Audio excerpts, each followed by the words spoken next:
Good evening, everyone, and welcome to the VLGA Connect LGIU Global Executive Live panel for the 21st of March on our topic this evening of increasing gender equity in local government. We're expecting a wide and diverse audience to join us this evening from around Australia and also from across the UK.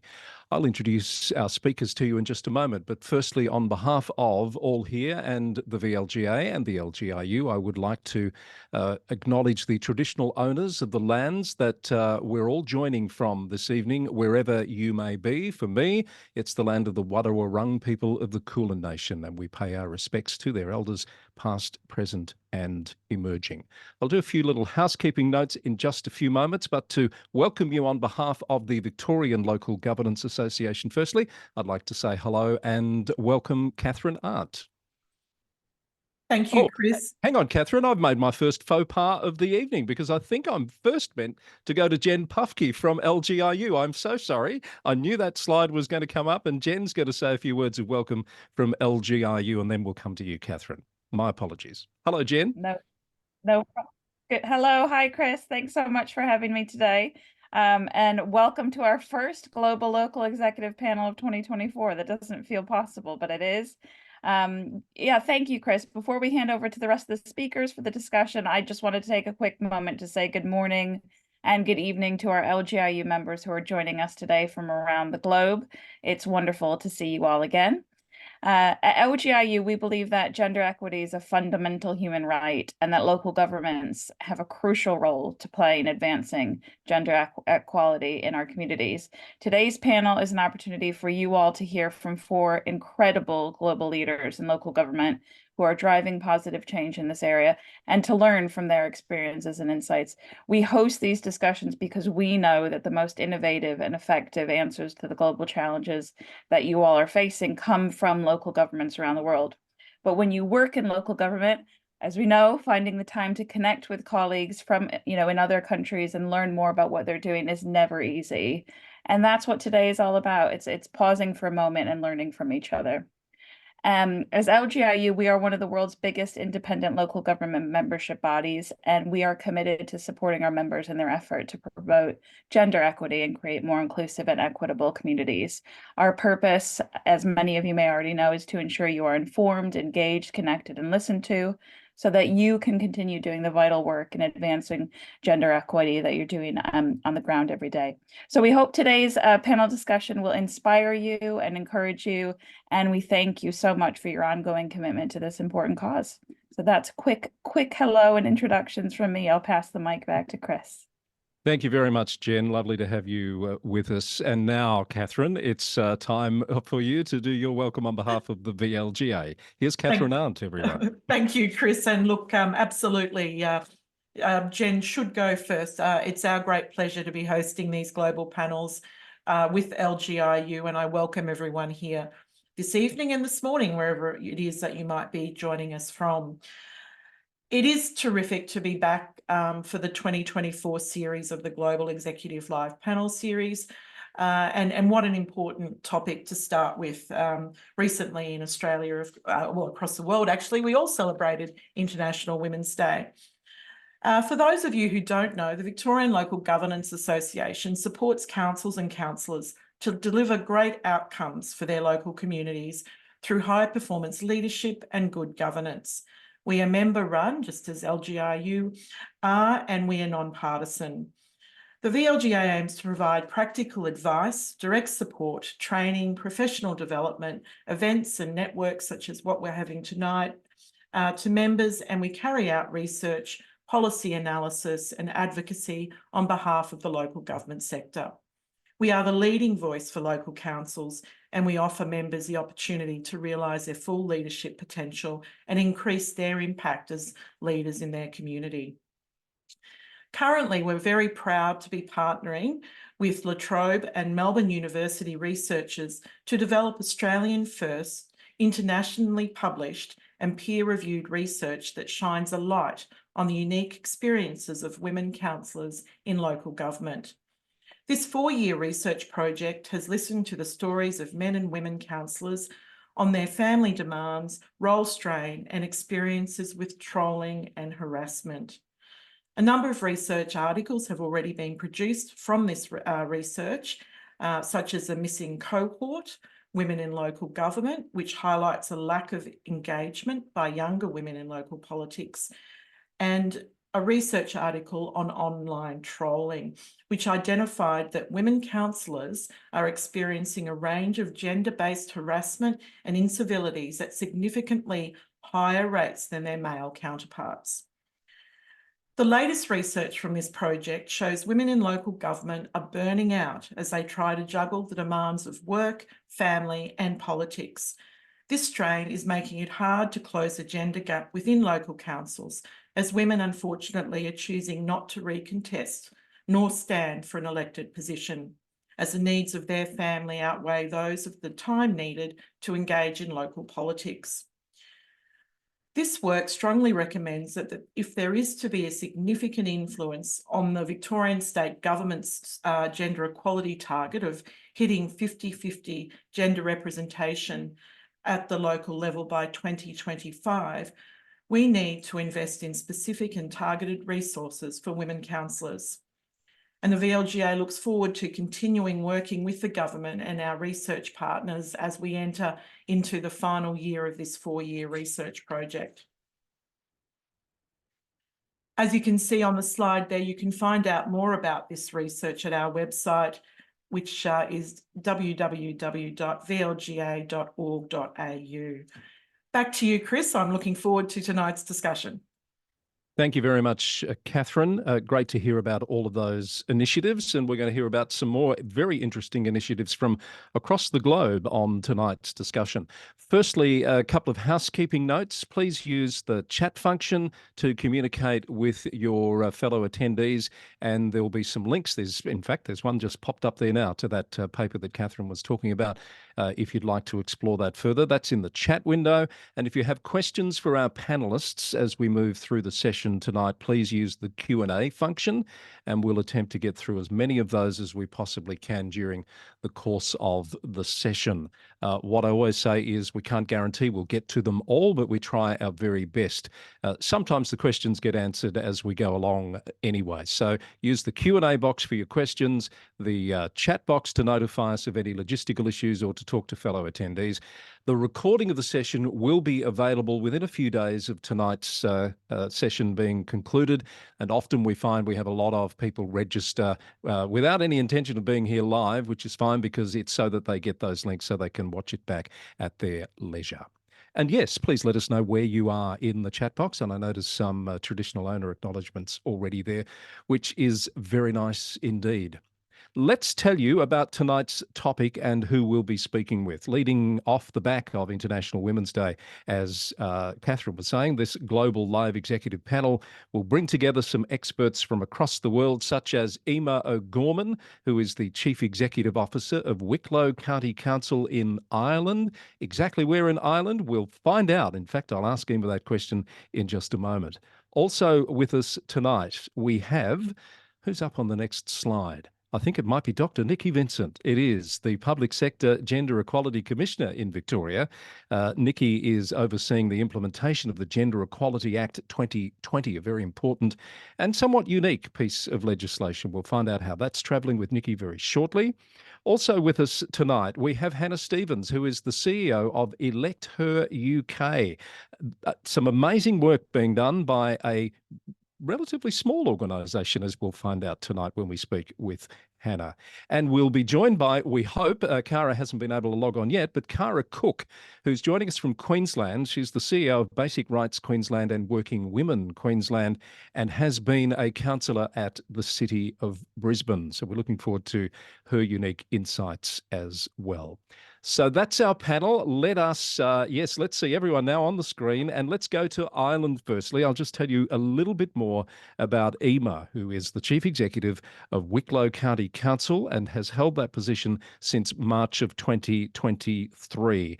But Emma's been in local government for about 30 years, I hope she doesn't mind my saying, since 1994, has been a Director of People, Corporate and Digital Services, a Director of Economic Enterprise and Tourism Development, started it as a director at Louth County Council in 2015 in corporate services, HR, environment, and European relations. What an interesting portfolio of areas that Emma has worked in over the years in local government. We're going to find out what Emma's doing at her council in Ireland on the gender equality issue and perhaps some of what's happening more broadly in Ireland itself. Emma O'Gorman, lovely to have you with us. Welcome. Good morning, Chris, or good evening, wherever you may be. I'm delighted to be here today. So it's great to see so many people online and active participants, and hopefully we can share some interesting tidbits, I suppose, on what's going on in our various areas of expertise and work. Yes, indeed. Lovely to have you with us. Perhaps if you could start by telling us a bit about Wicklow. Where are you in Ireland, and you paint us a bit of a picture of your location? Sure. So in Ireland, there are 31 local authorities, and Wicklow is one of those. So Wicklow is located directly south and adjacent to Dublin. So we hug the east coastline and then we move inland. So it is a mix of a very rural county and also quite a metropolitan county. So a lot of our population would travel to Dublin for work. It's very commutable. It's about an hour. So that's the geography of where we are. I suppose what I find, having worked in a number of local authorities, that we all have the same mandate from government, but we all go about our business in a very different way, depending on the makeup of your council, on the makeup of your own team, and just what your own priority areas are. So that's really fascinating, Emma. So perhaps on the topic of gender equality in local government, can you tell us how big a deal is that for you at the moment, and is it something that people are actively working on? Yeah, absolutely. Both at a national level and locally. So there were a number of pieces of legislation enacted over the last couple of years. Probably the primary one would have been the gender pay gap reporting legislation that came in 2021 that mandates both public sector and private sector to report on gender and pay and the distribution in your organisation. So in Wicklow, for example, 48% of our workforce are female. And that's increased by 1% over the previous year. So it's interesting to see that year on year. So that's a huge change for us. There's also a large focus on, I suppose, gender equity in political representation and how that's kind of happening. We run in a 5-year election cycle, both in local and national politics, and we are just coming to local elections in June of this year. So it'll be interesting to see if any of the kind of national changes have made an impact in terms of candidates coming forward. Yes. A number of our large political parties are operating on gender quotas where they are requiring, if a male candidate is running, that they will also run a female candidate. But that's proving difficult, is what I'm hearing, in getting candidates to run. We'll come back to that political element and the national work that you've just mentioned in a moment, but you did say 48% of your workforce is female. What about at the senior levels within your organisation? Sure. I'm was in a very unusual situation probably in Wicklow, in that I have a senior leadership team of 7 and 4 of the 7 are female. That's quite unusual. I think oftentimes it's not so much a glass ceiling piece that people are excluded, because our recruitment practices are very equitable and very fair and they're nationalised. But it's more about lifestyle and choice. I was very interested in what Catherine was saying earlier in her introduction about, the work-life balance has a huge impact on people, on females' decisions to go forward and put themselves forward for promotion, and that has an impact. But in Wicklow, we're slightly the converse to the rule nationally. Right. So that is interesting. And what about at the political level? I think when we caught up before tonight's session, you said the number wasn't great and it had actually reduced during the term of the current council. Yeah, so in my council, so the number of councillors per local authority are determined by population. So we have 32 councillors in Wicklow, and I would have had 40 in Fingal, for example. It's a slightly larger county. So of the 32, we initially, I think, had 10 female councillors, and that's reduced now to 8. So less than a third, which is not great representation. And the reason why the 2 female councillors stepped away was on that whole work-life family pressure balance. Now, there are other elements around. We've had a huge increase in social media activity, and just there's an awful lot of toxicity in that space. But I think our female candidates and our female councillors feel that a lot more and are targeted a lot more in that space. So anytime they would make a statement about something, they're immediately attacked. So it's a very, very difficult space for female councillors to navigate. That toxicity or incivility you're talking about is an international phenomenon right now, of course. So interesting to hear it's no different there. What's being done to address those issues, particularly the ones that are identified as barriers to more women getting involved at the elected level? Yeah, so nationally, our parent department, which is the Department of Housing and Local Government, kind of mandated that every local authority should try and establish a female caucus. So we've successfully done that in Wicklow. So all of the female membership of the council participate in the caucus. It's non-political, so it's non-partisan. It's really about strengthening female representation, highlighting and showing potential candidates, young girls, anybody that's interested in politics, that, there is a road for them. And it also, I suppose, by having the caucus, their voice is unified, as I said, because it's not political, it breaks down political boundaries, and they can articulate their wants and needs as a group rather than as individual councillors, which is really important. So from my point of view, in supporting them, it's whether there's training that's needed around particular issues, or, support from other agencies with regard to the online toxicity type environment, just working with our female councillors in that respect. So what it has done, I mean, they've held a number of events in the last 12 months where they would, go out to schools or go to youth groups, or, and try and encourage participation in politics, be you female or male, but obviously targeting the female population more so. So interested to know more about this caucus concept. So I think you said all local governments across the country were required to implement it, or strongly advised to? Yeah, it came in the way of, we get circulars, with guidance. So you were advised to, I suppose it really depended on the individual local authority and the councillors if they wanted to. And in the most part, councillors have participated and wanted to.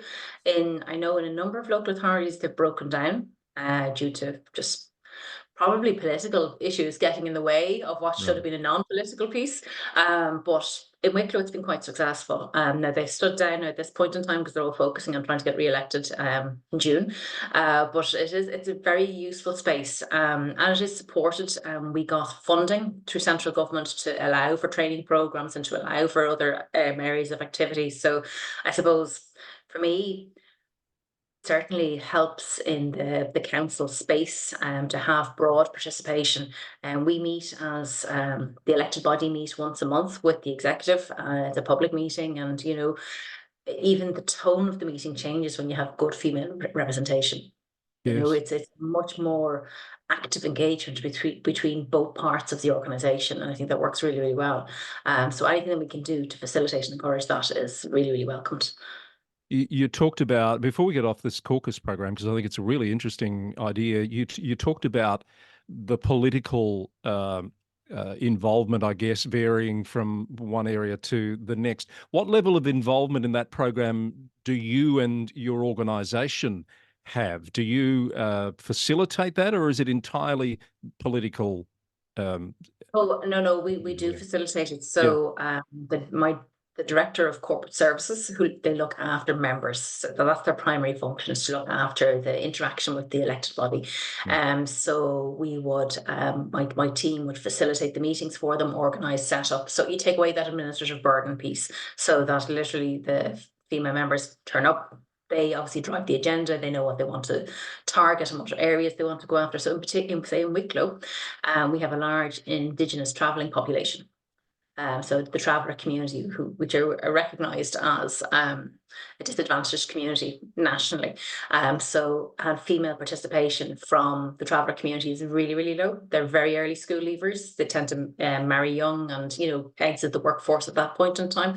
So our caucus wanted to focus on that population, for example. So we would have reached out to other agencies that work in that space, and to link the caucus in with those groups, and then to have, to design a program around engagement, which actually resulted in some work placements with councillors, with some female members of the public, and then hopefully, we're encouraging them, either if they're not interested in the political side of things, they could certainly apply for positions within the local authority itself as well, so try and encourage participation in some shape or form. So that's where I wanted to go next is, are you able to get a sense of how this program might have, I guess, influenced more people to be running for election in June? Can you tell yet if there's more interest?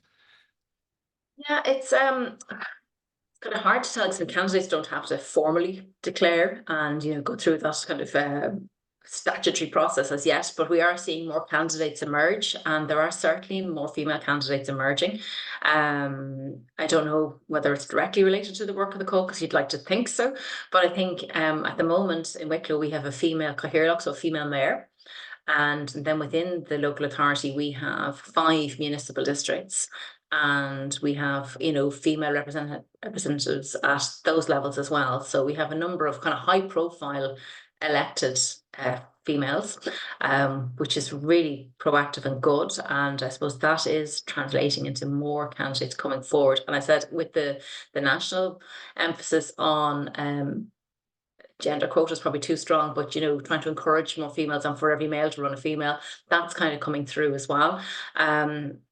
We'll see when the papers have to be filled in, how many actually materialise, but I do think we will have more female candidates running than we did the last time. And nationally, what's being done to address gender issues, gender equity issues within the workforce at the local government level? Yeah, so there's an awful lot happening at the moment. Traditionally, local government in Ireland would have been, over the last 20 years, anyway, for sure, quite family friendly, and that's very, very important. We would have had a lot of national schemes to allow for work sharing, where you split your week with a colleague, or term time, where you can opt to take the school holidays away from work and have your pay distributed over the 12-month period. Now they are discretionary within each local authority, so depending on the area you're working in, depending on what level you are in the organisation, whether it's feasible or not. But then we have, I suppose, other pieces like parental leave, which you are statutorily entitled to, for children up to the age of 16, it is now, where you can take blocks of leave or a day a week leave to do that. But the biggest shift, I would think, in local government has been the introduction of blended working. So remote working has had a massive impact, and that's a direct result of COVID, a positive result of COVID. So prior to that, we wouldn't have had remote working at all in Wicklow or in any county. And now, as a sector, we're at the stage where we agreed to kind of a policy sectorally, where we have maximum 2 days remote working and 3 days in the office. It depends on, again, the area of work you're in, but that's the one piece that has washed through from CEO level all the way down to the clerical officer. So I would remote work 1 day a week, and for me it's hugely beneficial for 2 reasons. One, I get to spend time with my family, do the school drop off or whatever it might be, and secondly, I get to read and catch up on whatever is going on in my week, or prepare for the following week, because I find when I'm in the office, you obviously have your agenda and what you want to get through in a day, but life happens and people are in and out to you the whole time, and it's very, very busy. So it's nice to actually have a bit of time away to think strategically and plan. But the upside is that my family get to see me in the morning and the evening, which is nice. So that is nice to hear, because we hear from some sectors there's a push now to try and get back to as much in the office as possible. It sounds like you've settled at that 2 and 3 day as going forward, and there's no push to change that. No, there's no push to change it, and I suppose primarily because we're at full employment in Ireland at the moment, and it's quite difficult to recruit, particularly in our professional and technical grades. So there's a strong emphasis nationally on house building and infrastructure. So any engineers or planners, very, very hard to recruit. And the one thing we can offer is remote working. We can't compete on price because our salaries are set. So remote working is a huge draw, particularly when private sector is pushing back into the workforce, back into the office environment. So that's very attractive. And it is, I think, we certainly are seeing in any of the recruitment competitions that we've run in Wicklow recently, we're seeing more women apply because of that work-life balance and that remote working piece. I think it's hugely impactful. Perhaps one quick question before I give you a break. I think you said 32 local authorities in Ireland. Did I hear that right? 31, yeah. Yes. How many have female CEOs? Sorry, what was that number? 7. 7 out of 30 something. Yeah. Okay. Yeah. So that's something that obviously needs to change as well. Yeah. But as I mentioned earlier, like the recruitment process, once you get into senior management level, it's done nationally. So there is an agency called the Public Appointment Service that run all these national competitions. So I was in Fingal, which is a different county, and I competed for a post in Wicklow. So it is non-political, it is completely independent, very rigorous process. You go through kind of 3 stages of recruitment, interviewing with them, and then they make a recommendation to the employing authority. So I think it's not really about that women aren't being selected for roles. I think it's more that women aren't putting themselves forward for the roles. So I know for the final interview for my role, there were 4 candidates and I was the only female. Right. And that's a choice to make. Yeah. I know our Victorian audience in particular would be really interested in that process. So once you go through that process, you were telling me you get recommended to the council and they have the option of accepting or not that recommendation, but they've had no involvement in the process until that point. That's correct. They have no involvement at all. So they get a recommendation from the employing or the recruitment agency, and they consider it. So the corporate policy group of the council consider it, and then a recommendation goes to the full councils. But they have no involvement in the process at all. So I suppose once the recommendation comes through, a few phone calls are certainly made, because I know my former councillors in Fingal were getting phone calls about me. What's this woman like? Who is she? And all of that. But that doesn't influence. They just want to know who they're getting. But I don't think there has been a case where certainly hasn't been a case where a recommendation has been rejected. Fascinating process, and would love to know more about that, but we'll give you a rest there, Emma. Thank you for setting the scene. We'll come back to you with more questions, I'm sure. We'll move on to our next speaker. Just before I do that, I want to welcome Cara Cook, who has joined us, our 4th speaker, and Cara, we'll come to you in just a little while, but good to have you joining us on the session tonight. Dr. Nikki Vincent is the Public Sector Gender Equality Commissioner in Victoria, has been since 2020, and that's because there was none before 2020. Nikki's the first such commissioner in the state, overseeing the first Gender Equality Act from 2020, which is a fairly unique piece of legislation, and we'll find out why in a moment. Dr. Vincent has a wealth of experience in gender equality and organisational leadership, was the CEO of the Leaders Institute of South Australia and a member of the Remuneration Tribunal of South Australia, and has established 2 successful not-for-profit organisations, as well as led major programs of academic research. Wonderful to have you with us, Dr. Nikki Vincent. Welcome. Thank you, Chris. And you're going to give us a little address for a start, just to lay out the legislation that you've been implementing and how it's travelling. Yeah. I was also the Equal Opportunity Commissioner for South Australia before coming into this role, which is, as you say, Chris, a very unique and brand new role for Victoria. But first, I do want to acknowledge that I am coming to you from Wurundjeri land and pay my respects to elders past and present, and acknowledge emerging leaders as well as any other First Nations people with us today. So the Gender Equality Act is unique. It's the first of its kind, not only in Victoria, but in Australia. It commenced in 2021. I came on board at the end of 2020. Came to Victoria while it was in lockdown. So I had to set up the commission from my living room of my rented apartment in my new state. There's no mean feat, but interesting. Victoria's really a leader in this space. We took the best of legislation around the world and put it all together in this really unique act, which I'll talk to you about. It covers in Victoria 300 plus organisations, over about 450,000 employees. So when we say public sector, it's the broadest kind of range of public sector, not just the public service, but all the associated kind of government enterprises, water organisations, all emergency services, all arts and government sporting organisations, all 79 local councils in Victoria, and also all 9 universities that we have in our state. The Act has gives each organisation a general duty to promote gender equality, but it has some really specific obligations. So the first is that an audit of their own organisations is required every 2 years. They have to audit against 7 key indicators: gender composition of the board. In the case of local government, that's your elected representatives. Gender composition at all levels of the organisation, recruitment and promotion practices, leave and flexible work, availability of that and access to it and how much is used and so forth. The gender pay gap across a whole range of gender pay gaps. Gendered segregation within the workforce. So are men, in local government doing the outdoor work? Are women concentrated in HR and clerical functions and so forth?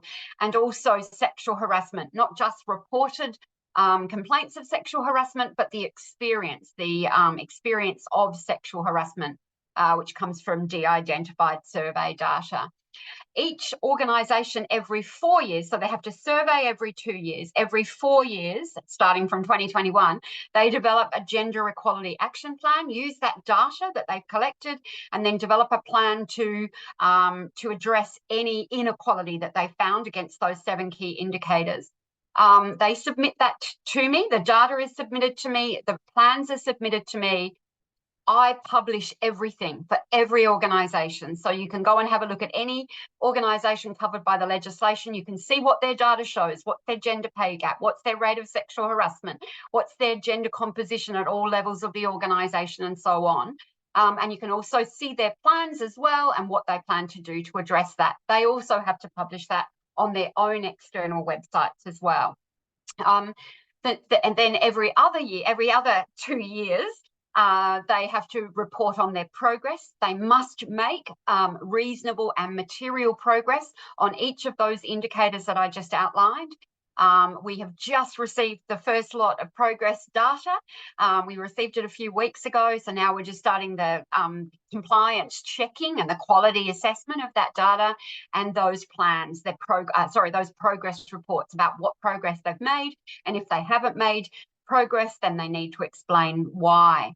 The other big obligation is to put a gendered lens, so a gender impact assessment, putting a gender, and if where possible, an intersectional gendered lens over every policy, program or service that they deliver to the public.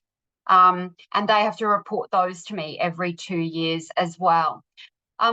We're just starting, so I can't talk to you too much about results, but I can tell you that it's really focused the minds of CEOs and others in each of these organisations on gender equality, which I continually say this legislation means that gender equality is no longer a nice to have, it is a must have in organisations.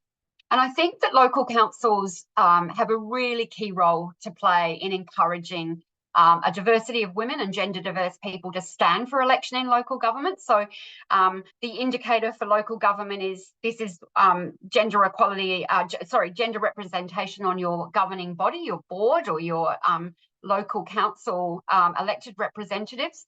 And that's not due to just in Victoria, but right across Australia.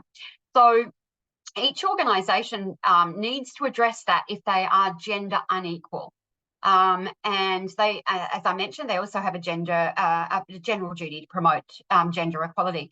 In the last local government elections in 2020, Victoria set a new national record, with women making up 43.8% of elected councillors. But there's difference among different councils, and I would say a lot of regional councils aren't as diverse. Not all. Some are doing absolutely amazingly as well. But we had a target, and we have a government target for 50% of women in the local government elected bodies. So we're not there yet. We've still got a way to go.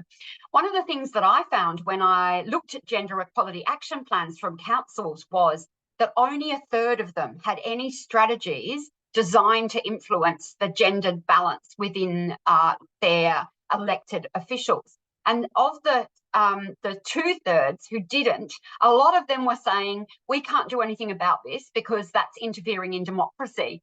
I feel very strongly that they mustn't interfere in democracy, but that it doesn't stop them from helping raise awareness, helping support women, running sessions around awareness for women and diverse others to come into local government, to put themselves up for election for local government. And I urged council CEOs, I sent them a letter to set a goal for at least 50% of women and gender diverse candidates to stand for election in each ward or across municipalities. And whether those candidates are elected, of course, is entirely up to the democratic process. But we have a problem with getting women and diverse people to stand for election. But apart from that, I think local councils still have a really important role to play in encouraging gender equality within their councils as well. And so we have a focus on that. But I'll talk quickly about the City of Geelong, which has got a less diverse representation, 35% women, which is below the average of 43.8.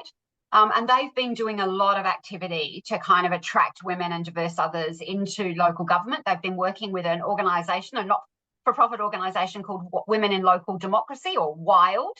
And they are quite wild women, very assertive and very active. They're fantastic. And they've run lots of sessions in collaboration with Geelong, the City of Geelong. The City of Geelong has an amazing woman as a CEO, and Ali Wasty, and Ali's really an advocate for gender equality in her community. So they've had lots of activities, and it's been really great to see. I think the other area is to talk about women working in local councils. So from our data that we got from councils, 67 million data points in 2021, women make up 63% of the local government sector, not including the elected body, but only 39% of senior leadership positions. So we've definitely got some work to do there. Every single occupation had a gender gap in favour of men, even caring, social support and administration and clerical roles. And there were a lot of barriers to leadership that were identified, not least of which many different kinds of bias against women, but also the social norms and gender stereotypes and so forth, the lack of flexibility within organisations, the lack of flexibility within leadership roles as well. So all of those things come into play. And if you then look at rural councils or regional councils, there's extra kind of barriers that are layered on top of those burdens, those barriers as well. I'll probably leave it there, Chris, and see if we've got time for you to ask me any questions.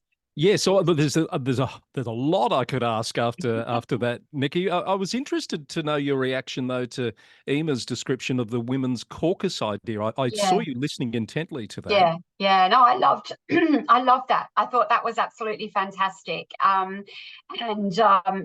certainly argue that that's a good way to go. And of course, the things that Emma talked about, the toxicity on social media and so forth, are all things that women in particular who stand for local government have to put up with. And of course, they're not employees of the organisation either, so they don't come under those kind of workplace employee legislation that would potentially protect them. I know this is a big issue. I'm not an expert on local government. I'm an expert on gender equality, but I know there's a lot of work going on around what to do about that kind of toxicity, but also things like what times you hold your council meetings, and are women able to access childcare for coming to council meetings. And women often talk about when they do access childcare and they put the bill in for that they get kind of backlash from their own councillors around that's not a good use of our funds, etc., etc. So there's barriers for women and putting themselves up for election from the community. And that toxicity, there's toxicity often within councils, elected representatives, and then also that kind of, well, why are you spending this money? And, it's just crazy because most of them have many women have unpaid caring responsibilities that men don't have to worry about. So of course they need access to childcare if they're going to play an equal and fair role in local government, which I think they absolutely must do. And as Emma said, you get a different environment when you have women in those roles as well. Yeah, just before we move on, Nikki, you've raised an issue that I think has come up on a previous panel, and that is, and certainly other discussions about the ability for female councillors' use of childcare to be weaponised in a political way. And there was a call for the government to do something with the system to make it less able to be weaponised, so that it wasn't treated like vehicle mileage and travel costs and those sorts of things. Do you support the thinking around something being done in that way? Look, I think so as a temporary measure, but really we need to change people's hearts and minds about this stuff more than anything else. It should be acknowledged that if you, I mean, this is the problem. I get asked everywhere I go, because I've got 4 kids and lots of grandkids and so forth. Well, how do you manage all of that stuff? No one asked my partner that question, and he is equally responsible. Yeah.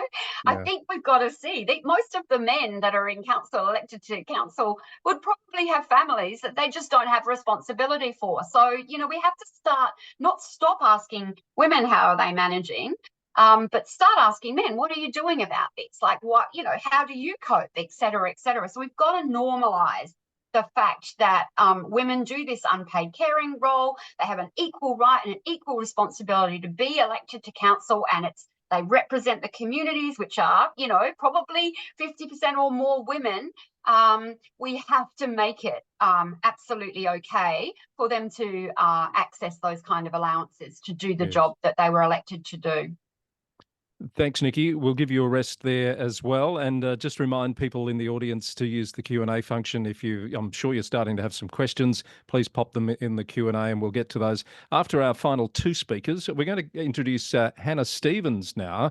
Hannah is the CEO of Elect Her, a non-partisan organisation that works to motivate, support and equip women to stand for elected office in every sphere of government across Britain. Hannah, I think you told me you've got 2.5 people to do this work, and you've been going for quite a while. We'd love to hear from you now about the organisation and the work you're doing. Hannah, welcome.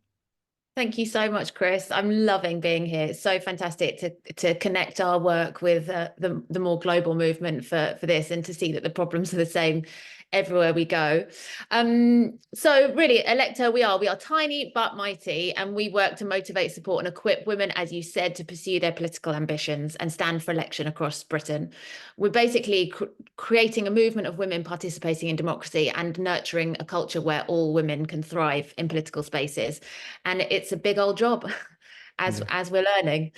Roughly 35% of our elected representatives in Britain are women, but wildly, there's no formal data capture. So literally those figures come from campaign groups scanning websites, council websites and photographs, and making judgments about people's gender based on that. So, there's so many different areas that we need to fix this. Data capture is a real fundamental one in terms of actually getting a clear picture. But it's interesting that everyone's spoken so far has referenced this key number of 1/3, whether it's in employed positions, whether it's in senior positions, it's stuck at 1/3. And I think we need to see more than 40% in order to start to see that real cultural change that we've all been referencing. Okay, so what does Elect Her do? We have designed and articulated the different stages in a pipeline towards elected office right from the very beginning, like the real demystifying democracy. What is a council, for example? So these 4 stages that we have, the very beginning, getting started. What is politics.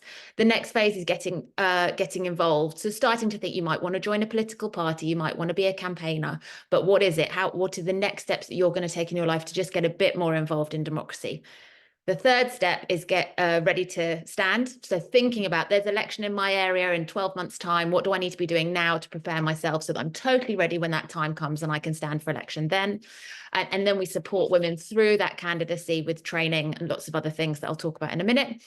And then more recently, in more recent years, we used to, once women were elected, we used to say, thank you so much, well done, bye, good luck. That was our approach. And then lots of those women went, this is the moment where we really want to still be in community with you, please don't leave us.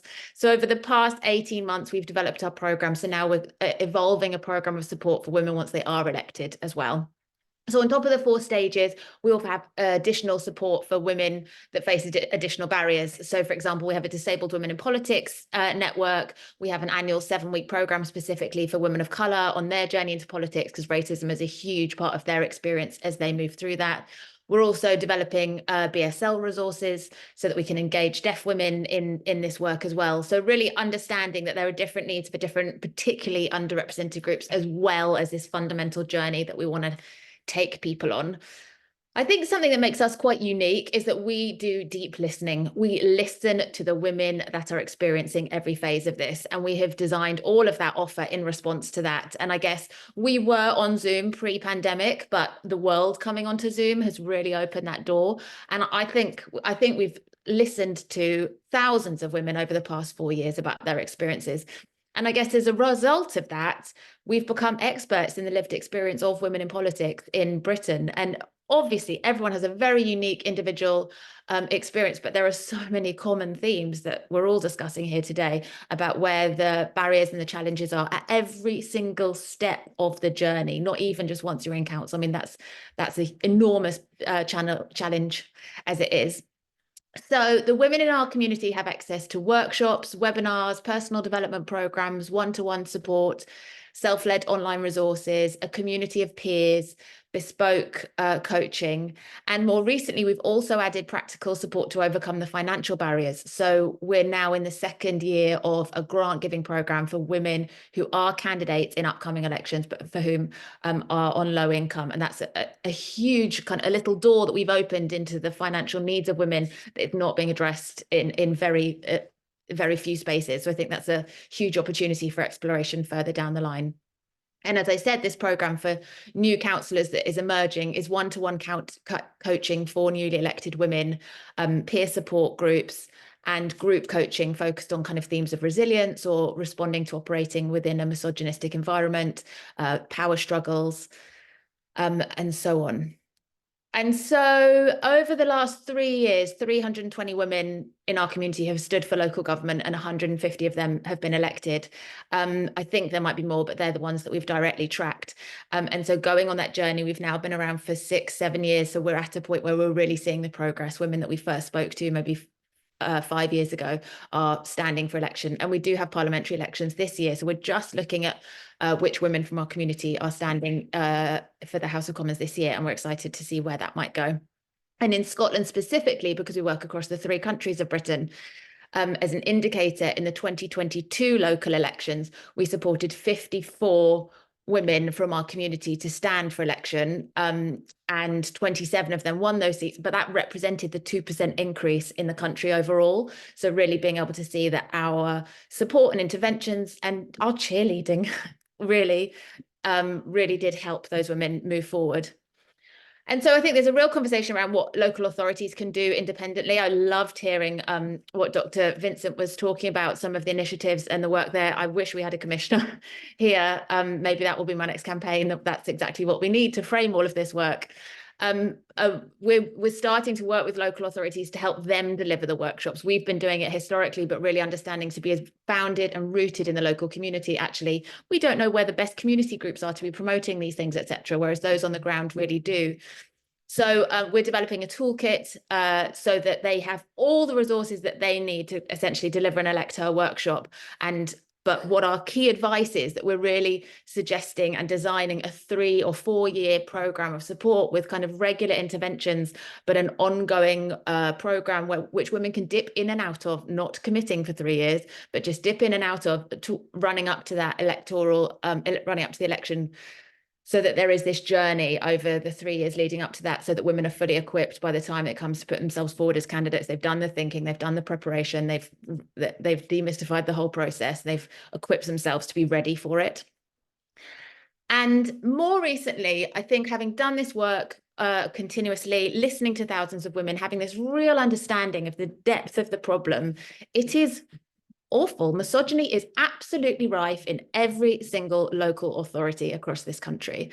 And so in that, we're really starting to explore our responsibility. If we are encouraging women into this pipeline, what are we doing about ensuring that is a safe place where they can thrive? So that's been an evolution of our work over the past year. And we're really starting essentially to map out the system and where all the problems are, and bringing together all of the groups, academics, political parties, governments and institutions, and third sector organisations who are all doing something within this work to bring them together to have a much more strategic approach to solving the problem. And so over the past 6 months, we've been doing that specifically in Scotland initially, and then we'll be rolling it out in England over the late spring, early summer. And really, we've got to a point where we've identified 55 different barriers to women's political participation. If we pulled them apart and really considered the intersecting experience of different communities, it would be 200, but we're trying to contain it to some degree. So we have these 55 barriers and 47 change mechanisms that we've identified that are really needed in order to fix this problem. And they fall broadly into 3 areas, one of which is society and culture.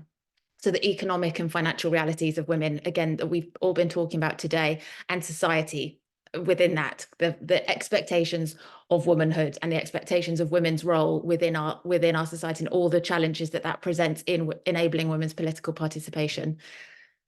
Institutional processes and laws, again, it's been touched on today, the terms and conditions of the working practice, because elected women are not employees, so they fall into this grey area where they aren't protected in the way that others are. And then the political culture within those institutions, again, that we've touched on, people politicizing this issue for equal opportunities or childcare support or whatever it might be. And then the third is the political parties, who have an enormous responsibility in fixing this, both in terms of the culture and also in terms of the party processes, policies and structures. And so really, these 3 big fundamental areas are where we need to continue to grow and work. And, you know, we absolutely can't do it ourselves, and we don't intend to, but we want to have this system-wide understanding and perspective of the problem, so that we understand where we're sitting within it, and can collaborate and work with all those across Britain who are also seeking gender balanced political representation. Because as we all know, we're all here for the same reason, is that our democracy will be better when women are fairly and equally represented in those democratic institutions, and all of our communities will benefit as a result. Obviously, I could talk about this for hours, Chris, but, you know. No, that's perfectly fine. That's terrific, Hannah. Thank you for painting that picture. I'm still thinking about the 55 barriers, and you're saying that it could be so many more if you were going to be very specific. Small but mighty, you said. What sort of confidence have you got that you've got the ear of the people who can actually make a difference in addressing those issues that you identify? I mean, we try, right? We are optimistic pragmatists. We are totally realistic about the challenge ahead. We don't shy away from it. We don't pretend that this is easy for us as organisations trying to fix it, also, or for the women who are participating in it and putting themselves forward. But we have to be hopeful. We absolutely have to be. And so I think a huge part, we are collaborative, we are feminists through and through. And if you really examine what it means to be a feminist, it means to be authentic and to listen to each other and to collaborate. And that is our approach to this work. So we are super keen to engage and work alongside any organisation that is remotely interested in this subject. And we really appreciate for some local authorities, for example, this feels like an enormous job, which is much easier to pretend isn't there. But we want to be a helpful friend to really support them on their journey and work out what's the right way for them to take this on. So, but ultimately, there are a few really fundamental things, such as the data collection and some legislative processes that could be put in place that could could fix the system. And I guess that takes governments, that takes senior, like national governments to put those in place. And I think, interestingly, in the devolved nations, in Scotland and in Wales, there's real movement. The governments are interested in that. We're engaged with them. They are progressive in terms of understanding their responsibility within that. In Westminster government, that's not something that is happening at the moment. So I don't feel like we've got the ear there. So I do feel like we've got the ear in Scotland and Wales, but less so in Westminster. But it's a crazy political time in the UK at the moment. So it'll be interesting to see what happens over the next year or so. Just very quickly, Hannah, before I let you have a rest, an interesting question. How is your work funded? All this work that you're doing?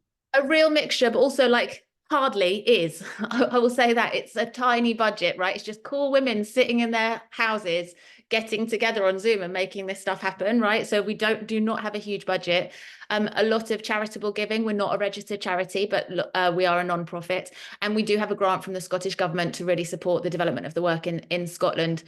So it's a combination, but we also want to be seeing ourselves. We're building kind of a more business development model as well, because I think there is a bit of funding within local authorities to do this work, and we want to be their critical friend, and we'd like to be the team that come in and support them in a consultancy role, I guess. So we're really diversifying our income, so we're not just reliant on trusts and grants, but historically it has been trusts and grants, and then more recently the government pot has been really supportive in developing a devolved nation specific programme in Scotland. Okay. Thanks for that. Now, just a reminder to people to pop their questions in the Q&A box, because we're coming to audience Q&A very shortly. That goes for panelists too, by the way. If you have a question of your fellow panelists, because I know you've been quite engaged with the presentations tonight, please have those ready as well. Cara Cook is our final speaker tonight. And Cara, thank you so much for your patience. Welcome to our live panel.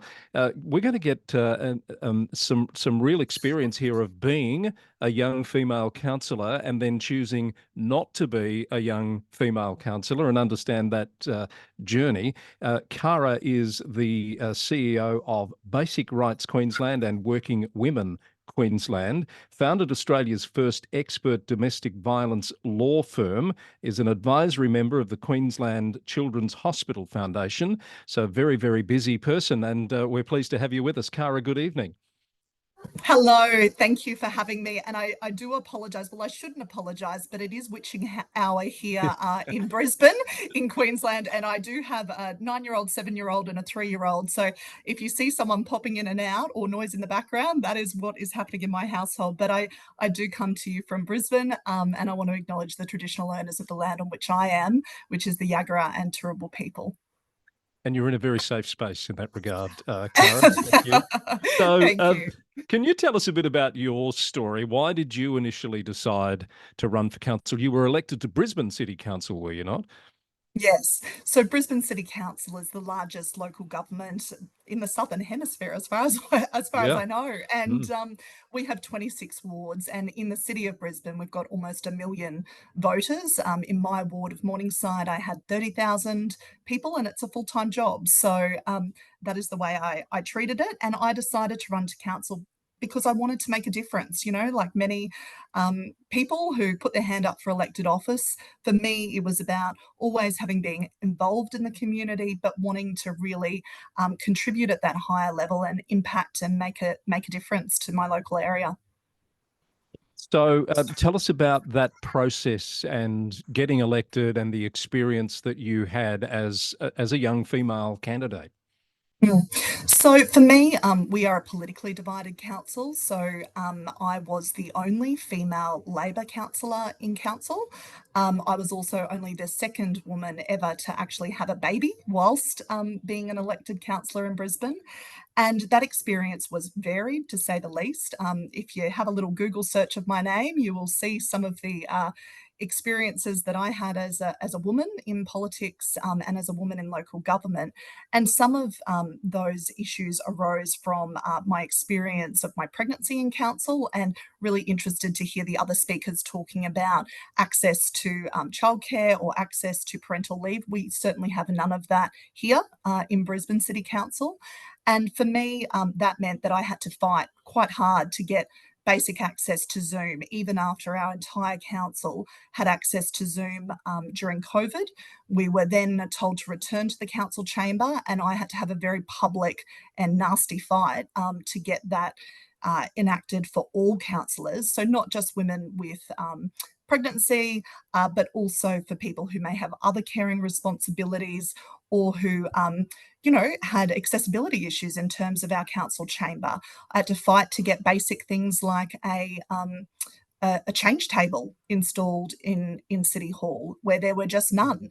So, you know, this is not you know, ancient history. This is very recent history, and for me, that fight played out at 8 months pregnant, and it was not a fun fight to have. So there were things like that. Other things were obviously interactions and the influence of social media in my world. So I guess as a young woman in politics, some of the interactions I would have in terms of, you know, sexual references made about myself on photos, having to block and filter through, you know, hundreds of comments, having unwanted advances towards me. One of the last, I think it was my last month in council, my car broke down and I had a lovely person stop and help me push the car off the side of the road. Did a post on the side of the road, "Here's me with my broken down car. Thanks to the kind person for stopping." The first comment was, "Did you give him a blowjob as a thank you?" You know, I don't know those really deeply embedded cultural issues that we have certainly in Australia are deeply felt by all, I would say all women in elected office, not just at a local government level, but having to filter through that each and every day is exhausting. Yeah. I just can't imagine what that would have been like for you, Cara. Was that what led to you not being on council anymore, or were there other issues at play there? What was the decision? Look, I had to think about the next 4 years of my life with a young family, and I had to think about what that would look like for me personally. And I had, you know, I have a young family, and it was all consuming. I worked 7 days a week, 24 hours a day. And it was, you know, you're not remunerated at a level. I took a pay cut to come into council, and that makes it incredibly difficult when your entire salary is being spent on childcare. Mm. That's an interesting point you raise because in an Australian context, Queensland's considered to be the state that pays councillors more than other states. You know, it's far less in Victoria, for example, and it's often used as an example of a barrier to more people putting their hands up for running for council. Your experience might suggest that it's actually not about the pay. Is that fair? Look, it's about a combination of factors, Yeah. but certainly that is one of them. I guess for me as a professional woman who was running her own business, I was a lawyer. I sat on a number of boards. These were all things that I had to stop to pursue this as a full-time career. Yeah. I did notice stat because you've just had elections in Queensland last weekend that there was a 10% drop in the number of candidates and a 33% rise in the number of uncontested positions. What do you put those sorts of statistics down to as far as the state of the local government sector and people wanting to be part of it? I think people are really asking what is the cost to them personally, and in putting their hand up, let alone being elected.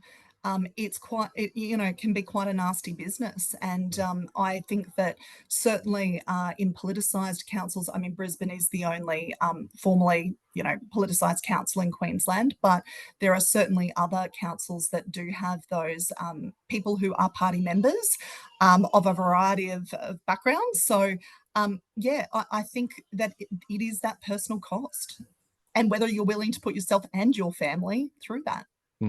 What would you like to see done to make these barriers go away so that everyone who wants to participate at the local level of democracy can do so?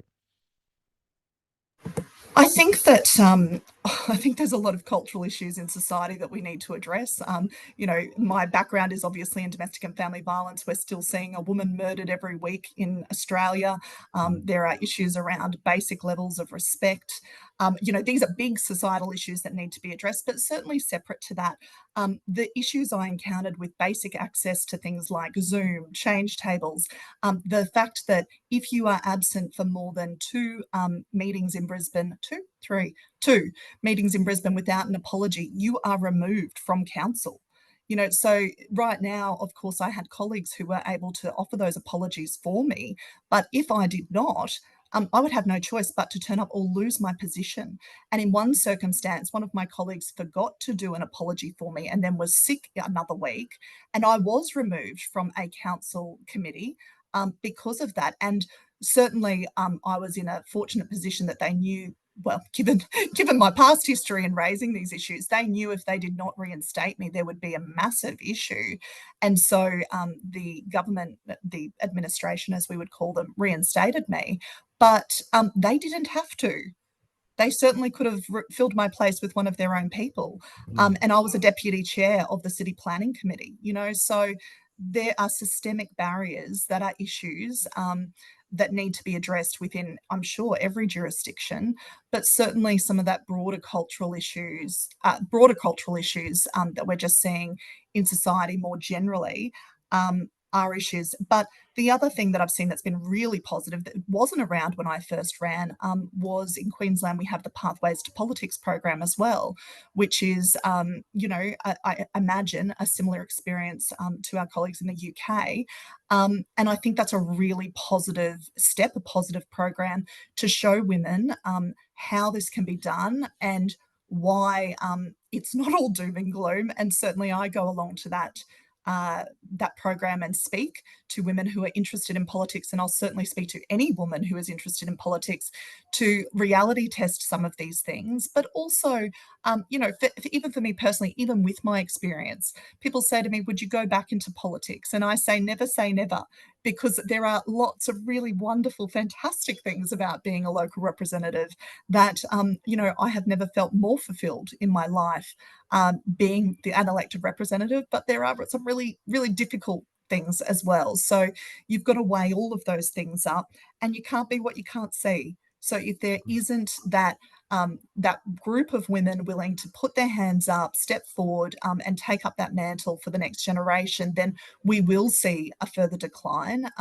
And that is not good for our councils not to be representative of the community. Cara, do you feel that your experience has actually improved the situation for those that follow you? I mean, you had to fight hard for some of those concessions they must have felt like at the time, but have those changes been put in place now for the next generation that's coming through of women councillors at least? Yes, absolutely. And, you know, every time I raised an issue, I thought to myself, well, this is not just about me. This is about that next generation. And to be really frank with you, it wasn't just about those types of issues. You know, I had to raise my hand about things like flying the Aboriginal and Torres Strait Islander flag alongside the Australian flag. I had to fight on making sure that LGBTQIA plus communities were properly represented and that we didn't allow some really you know, bigoted behaviour occurring on our council's watch. You know, like I had it wasn't a burden, but I felt compelled every time I saw one of those issues to raise them, and sometimes you know, to quite significant online you know, retribution, for want of a better word. My husband is a First Nations man. I have 3 First Nations children. You know, posting about not participating in Australia Day and the racist vitriol that would come my way. You know, these are things not just about me, but also about my family. So it is a high price to pay. I am pleased and delighted to see some of the changes that have come through as a result of that advocacy, but not at no personal cost, you know. Yeah. What's your thoughts on a piece of legislation like the Gender Equity Act that we have in Victoria? Would you like to see something like that used more broadly?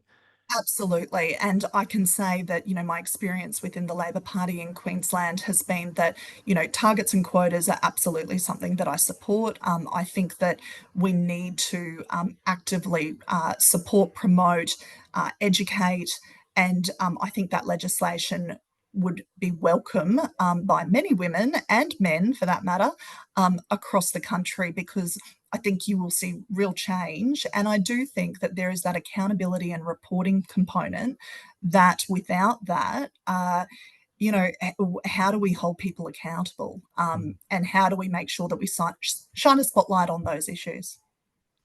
Thank you so much for being so open and frank with us about your experiences. I'm sure it's been quite eye-opening for many on the session. I'm going to take a little breath now and call on Catherine Arndt to step in as we move into audience Q&A for the rest of the session. And if you have not put your question in the Q&A box yet, please do so now. Catherine. Thanks, Chris. And look, thank you to all of our panellists for their generous contribution to the conversation, and so much of, well, everything that we've spoken about resonates so much and aligns with the work of the VLGA. Hannah and Cara, really keen to talk more to you offline after this session about the work that we do. We have a program that we have run for over 2 decades, Local Women Leading Change, which absolutely looks at not only supporting and encouraging women to stand and participate in local government elections, but also then to support their journey over the course of their term as an elected representative. Because, Hannah, you're exactly right. How do we, you just can't do this work in the immediate months in lead up to an election. It has to be ongoing and it has to continue. And the statistics that Dr. Nikki Vincent referred to in terms of the percentage of women who are elected representatives in the Victorian local government sector absolutely has been a result of the work that the VLGA has done, because in the years that we were unable to run that program, the number of women dropped. And we touched over 800 women in lead up to the 2020 elections, and I think about 250 odd of those actually subsequently went on to be elected. Funding, though, is tight, and unfortunately, it looks like we may not be able to get the small amount of state government funding that we usually do receive to support that program. So we're still going to do our best to deliver that and partner with others such as yourselves who might be able to contribute to that. But we've had, look, Cara, those experiences that you were talking about so openly, thank you. And I am deeply sorry to hear that has been your experience. It's certainly consistent with the findings of the research that we're doing over the course of this 4-year council term in Victoria. And we, as a result of that research, putting forward some recommendations for legislative reform, including, the fact that the reporting of allowances, specifically childcare allowances, should just be something that isn't done. It should be normalised, as Dr. Nikki Vincent said.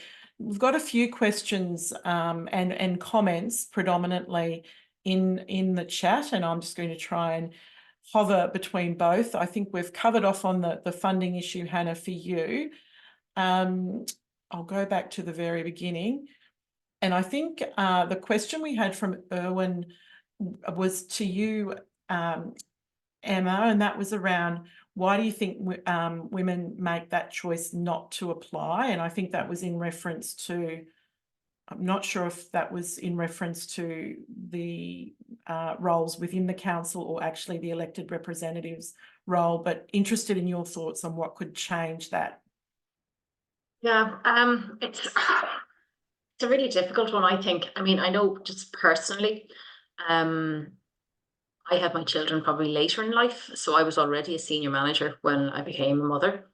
I think if I had children and caring responsibilities when I was more junior in my career, I would have thought differently about the progression, because it isn't easy.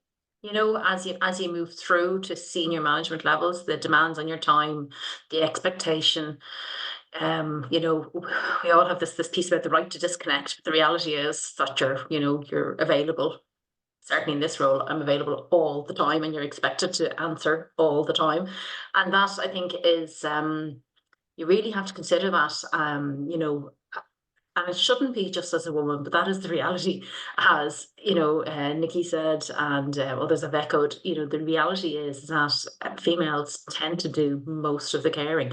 Now, in my organisation and throughout local government, we have, as I said, we have a lot of family-friendly policies, but I felt myself, when I was applying for a role 2 levels below where I am now, that if I was a parent and I'd gotten that role, I wouldn't be able to avail of family-friendly policies because it's not practical to carry, to be able to carry out the role. You can't do it on a part-time basis. But I do think we've shifted since then. And recognizing that the importance of having equity in the workplace and the importance of having female leadership. So we have very targeted programs now for women in leadership positions within the local authority, strategic programs, training and helping young women come up through the organization, so that they're better equipped to deal with these. And I suppose we're far more flexible now in terms of those family-friendly policies, applying them across the spectrum of grades within the organisation than there would have been 10, 15 years ago. That's progression. But I do think the big shift has been the blended working piece. That allows far more flexibility, particularly for female members of my workforce, to feel that they can put themselves forward for more senior roles. For our elected members, it's everything that Cara said. It's everything that Hannah said. It's really, really difficult, and far more needs to be done. I put it in the chat recently in the last year. Our national government has introduced paid maternity leave for politicians. And that's a huge shift. That was never the case. You took your time and off you went, and that was it.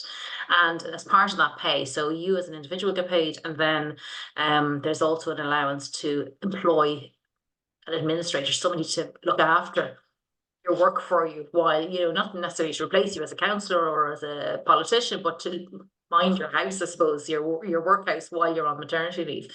And that certainly helped. And that was driven primarily because for the first time ever, we had a female in cabinet at a national level who, while she's been holding the Department of Justice role, has had 2 children during the lifetime of this government. And that drove that change. Without her, it wouldn't have happened, and that's, I think, been instrumental.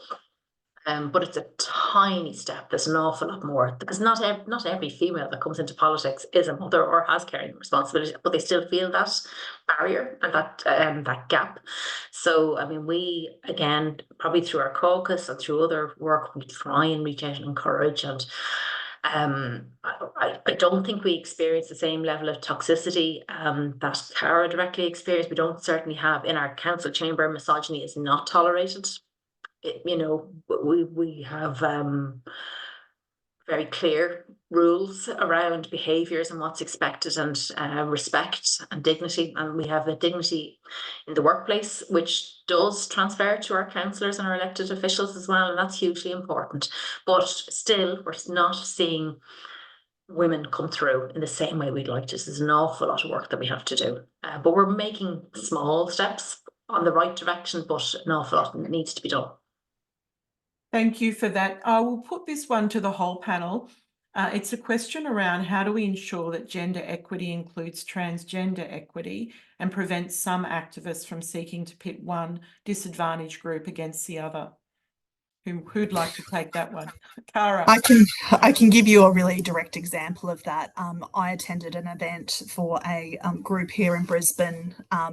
It was a couple of years ago now, but on the panel that I was speaking on, there was a transgender woman, and at the end of the event, we had a photo together, the panel, and I posted that up and said, look, how great was this panel tonight, showcasing diversity.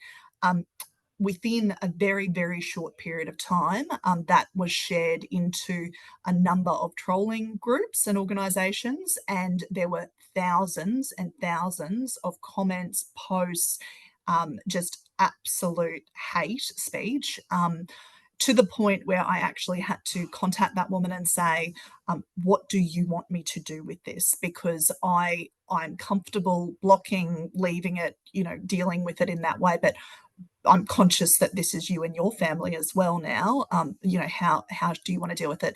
And she said to me, look, this happens to me all the time. Take it down.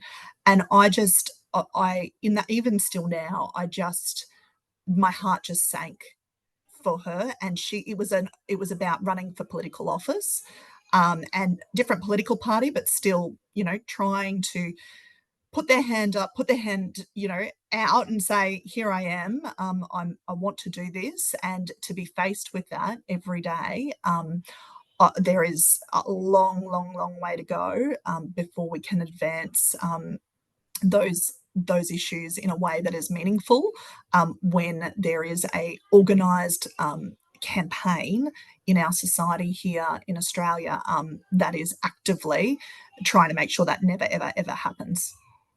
Thanks, Cara. I'm sorry that wasn't a productive contribution, but I just wanted to stress how difficult the issue is, and how real it is. Yeah, look, thanks, Cara. Appreciate that. I am really conscious of the time. I can't believe we're already at 10 minutes from the close. So, Chris, and I know there was a comment there about how we might educate local governments, and I think we've talked a little bit about that throughout the evening. But Chris, I might hand back to you and we could get some closing comments from the panelists and then we can wrap up. But certainly we will be sending through the recording of this event, which you can share and I guess go back and reflect on once it goes out. Thanks for that, Chris. Thank you, Catherine. Yes, we do need to start wrapping up. Thanks to the audience for those questions and those comments. Quite a few comments too in the chat that are worth having a look at. I might start with Dr. Nikki Vincent and just ask each of our panel members just for some final thoughts on. Let's try and find some solutions here. What would you like to see happen and done by whom in the short term to try and keep increasing gender equity at the local government level? Nikki? Well, I think one of the things that we haven't talked about is, we do a lot of work to help women, support women, and as Hannah said, then once women get elected, kind of the responsibility that she realised to actually support them once they were there, because so often they're going into a lion's den, I would say. And so I think we have to fix the lion's den, right? That's where we need to go and place our efforts to make sure that and I don't know what the answer is, but we really need to go there and educate and work and listen and understand why this is happening. I don't know what to do about the social media side of things, and I really do want to acknowledge how horrific that must have been, Cara, and for that woman that you were with as well. And we've had a similar experience in our commission, posting some research that we've done about transgender people and their experience of sexual harassment, and were trolled. We just got off Twitter and decided we weren't going to do that anymore. We weren't going to have Twitter anymore. But I do think that, amongst all the other things that we've talked about and that might be talked about, that we actually have to also stop fixing women and fix men. So just on that, it's occurred to me a couple of times tonight, wouldn't it have been great to have a man on the panel who can demonstrate some work that's being done around gender equity? Because we do exist and want to be part of the solution as well. How to find them and get them involved in the conversation. I put that to the panel. Is that something we can do? Can I say one more thing as well? I also think that, so many women have been raised in the patriarchy and they behave like supporters of the patriarchy when they get elected, etc. So it's not just men, it's other women as well. So, yeah. Thanks, Nikki. Hannah, some final thoughts from you, perhaps? Honestly, I think this conversation needs to be mainstream rather than on the edge. And I think, Cara's experience, I, in my opinion, from speaking to many hundreds and hundreds of women, is more the norm than the unique. And I think we need to just accept it, and not we as in the women's sector, those of us that are in this space interested in this conversation. I mean democracy and the institutions that have responsibility for taking care of it. It is precious. And whilst this continues to be an ongoing problem and an increasing problem, not a decreasing problem, an increasing problem, it needs to be taken more seriously. And I think there's a lot that can be done at national government level, at federal government level, to put those frameworks in, to invest in commission work, to invest in the culture change that's happening, you know, that Ema's spoken so beautifully about in her own council. I don't think your council represents many councils in terms of this unacceptance of disrespectful behaviour. So, you know, I think it's got to be this fundamental overhaul of what is culturally acceptable. And I think it's an issue within our society more widely, but it's absolutely heightened and viewed more intensely within this democratic space. And I think it's urgent. So I am hopeful. I'm hopeful that we can all connect and continue to explore this work. But whilst all the people with the money and the big power, they need to get on board too. Thanks, Hannah. Well said. Ema, final thoughts? I wouldn't want to leave the discussion with the impression that all is rosy in the garden. It isn't, trust me. But I think I'm probably in a fortunate position that I suppose we have strong representation in my leadership team. I have a female mayor of the council who's very strong, and you know, she will call out inappropriate behaviour in the chamber and will not tolerate it. Now, we've elections in 8 weeks' time. That could all change. And we could be back to the way the council was 10 years ago, you know, and that's the bit that I need to change. I need to change that it fluctuates with the election cycle and depends on the personalities. It shouldn't be personality driven at all. It should be the culture of the organisation and the culture of the elected body, you know, that transcends election cycles and transcends politics. But you're right, it has to happen at the centre, has to be led nationally, and there's an awful lot more to do. Thanks, you, Chris. Ema. And final word from you, Cara. Look, I don't want to leave anyone in doom and gloom either, because my experience, although it is very common, there is still it's a fantastic opportunity. We need more women. So for me, the systems and process piece, that would have helped me. It would have helped to have had not to have had to go to the mayor directly and have that conversation where it was a highly politicised environment. And to be quite frank with you, the man has 4 children. I have no doubt that had I been from the right political persuasion, it wouldn't have been an issue about being able to use Zoom in meetings. It was a political decision to reject that request. I had to take it public to get then the broader societal support for something that should have just gone through. So that politicisation is an issue. So if we move into systems and processes, making sure that there are correct structures in place.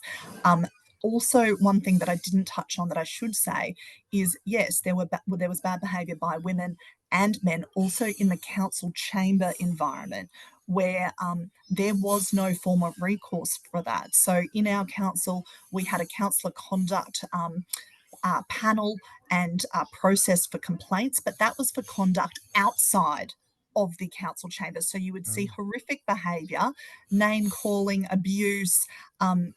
It was awful environment to be in. Hot water. I'll get you some hot water in a second. No, But those complaints couldn't be made within the council chamber. So I had no recourse for what went on inside. So it wasn't a safe place. Yeah. Interesting. Thank you very much, Cara, for sharing that. And thanks you to all of our panelists for an amazing conversation tonight that I know people will have gotten a lot out of, and all those who are yet to watch it, I'm sure will be the same. Catherine, thank you for your contribution, and for the VLGA and LGIU for bringing our global executive panels together again. And we thank you for being with us for our global executive panel live across Australia and the UK. And we hope to see you again soon. Good night.